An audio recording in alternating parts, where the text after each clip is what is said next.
All right, lads. So, let me tell you something. Beautiful day today. Sun shining on us. Man, am I grateful to be an Arsenal fan or what? These are the times. These were the days where we prayed every night. Well, I don't know if y'all prayed, but I prayed every night. I want Arsenal back as one of the greats in Europe, and it looks like we're taking big steps to that direction. Now, Arsenal, we're down 1-0 to Fulham in the second half, and things looked shaky. Mitrovic stole the ball from Gabriel. Absolutely shocking. The whole stadium had Fulham fans excited because they were about to go 4 games in the Premier League undefeated, playing the likes of Liverpool and Arsenal. And then Arsenal came in, championship mentality, down 1-0 to a team on fire, hungry, newly promoted. A lot of people like to underwhelm the result, but Arsenal come out and play brilliantly, dominate the pitch, and here comes Odegaard, gets a goal, little deflection, absolutely good goal in my opinion. Obviously, what I was kind of being mad about in the first half was Arsenal was not shooting enough, and then Odegaard shoots, deflection goes in. That's why I'm a really big sayer on just take a shot, lad, and it works out. Then Arsenal in the 86, around the 86th minute, corner kick, Martinelli whips it in, boom. A nice little clash between former Arsenal player Leno and, Saliba and Gabriel. Ball drops to Gabriel, who just made the mistake. Redemption 2-1 has everyone excited. Saliba jumping, going to the camera. The scenes in the Emirates reminding me of Wolves last season. Absolutely crazy atmosphere. 2-1, and Arsenal get the win. Now, how important was this game? It was quite important because Arsenal started off 4 for 4, 4 games, 4 wins. Absolutely insane. No other team's done it. Liverpool and City, who everybody loves to compare when they make a move. When United make a move, you see Gary Neville and Jamie Carragher comparing it. Whoa, does this lad get into the City or Liverpool? Do we get a step into that territory? It's a two-headed race. Well, those two teams right there are not 4 for 4. Arsenal are. And yes, I will admit those teams have played better quality teams. But you must understand the only team you can really say isn't very good out of the teams Arsenal's played is Bournemouth. I'll give it to you. Bournemouth just lost 9-0. So I was like, yeah, that's a team that you can expect to be relegated. Now, Leicester, that's a good team. They do have a shaky goalkeeper, but on paper, they had Fofana at the time as well. That's a good team. They might not finish that well if they don't manage to replace him or get any other signings, but they do have Fofana. And then you look at the other team, Crystal Palace, gave trouble to City today. It looked like they were going to upset City in the first half. Then Haaland came in. Absolutely crazy how he only had 8 completed passes and manages to score his first hat-trick with Man City. That's kind of flabbergasting. I watched the match thinking City's dropping points. Arsenal could win and have a cushion already in the beginning of the season. And, City do what City do this season. Go down by 2 goals and just turn it around. Just like they did against Newcastle. But instead of just rescuing 1 point, they rescued 3. So, crazy scenes over there.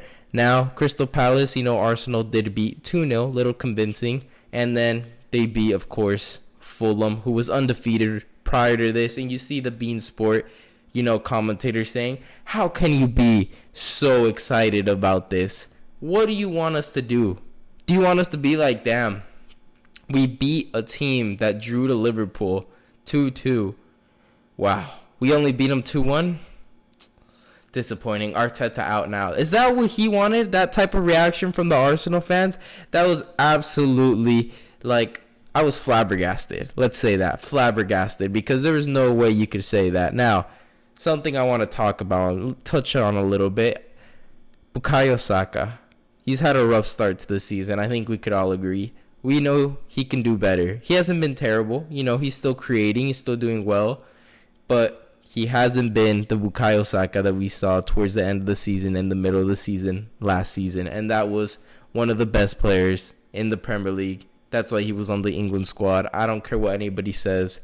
He was one of the best in the Prem, and he showed it and went to the Euros team. Yes, he had the penalty. I know you're going to bring it up, but he was class and he was doing well. Now, he hasn't been too good, and we just got Emil Smith-Rowe and Vieira back from injury. They're fully fit. They're in the squad. I want to see, during the week, play Aston Villa. I want to see one of these two guys start. If I had to choose, I am going to choose Emil Smith-Rowe. I would, because Emil Smith-Rowe last season was fantastic. First half of the season, we saw him top of the goal scoring in the whole league. And the lad is like early 20s, like 20, 21. Absolutely, he's great. I want to see him start. I do. I remember the lineup that we ran against Man United the first time around. We saw, Martinelli, Smith-Rowe. I want to see that with Gabriel Jesus. Let's see how it happens. I want to see Smith-Rowe, Gabriel Jesus, Martinelli. I think that's the lineup we should roll with Aston Villa.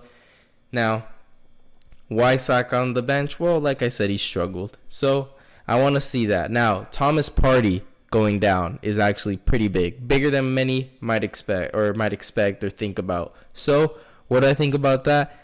I think we need to get a midfielder ASAP before the window ends. It's a must. Lucas Paqueta just went to West Ham as well. 60 million, I believe, 47 million, and then the rest on add-ons.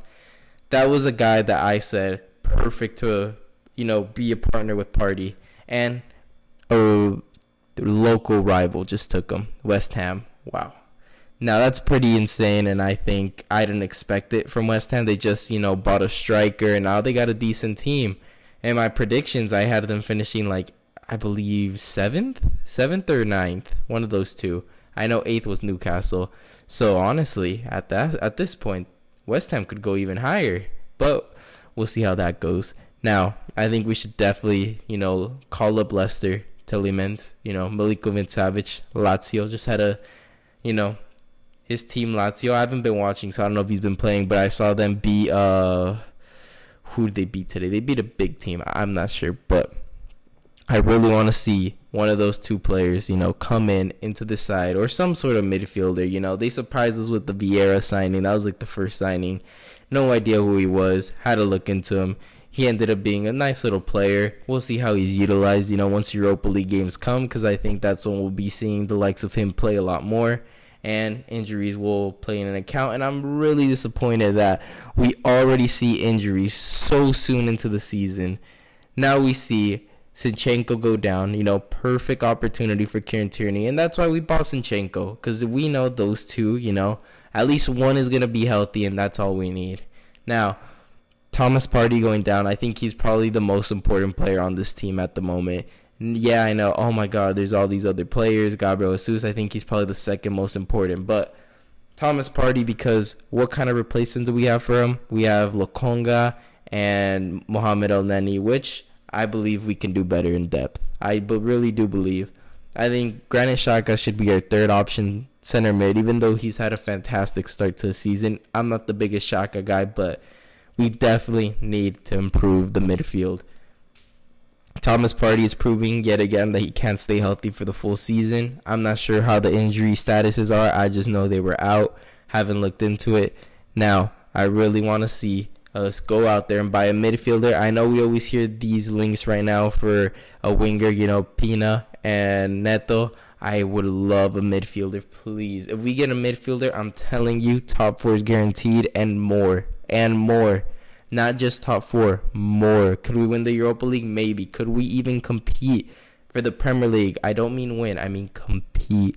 I would love that. I would absolutely love to see us fall 10 points or less to the champions. I know that's not a trophy, but it's a huge step forward from not being in the Champions League to competing for the Premier League. We'll see how it goes. But anyways, leave a comment down below. What do you think about Arsenal? Do they really have a chance to win the league or at least compete? Or do you think they are not even the top 4 team at the moment? Let me know. And anyways, like and subscribe. And thank you guys for watching. See you for the next one.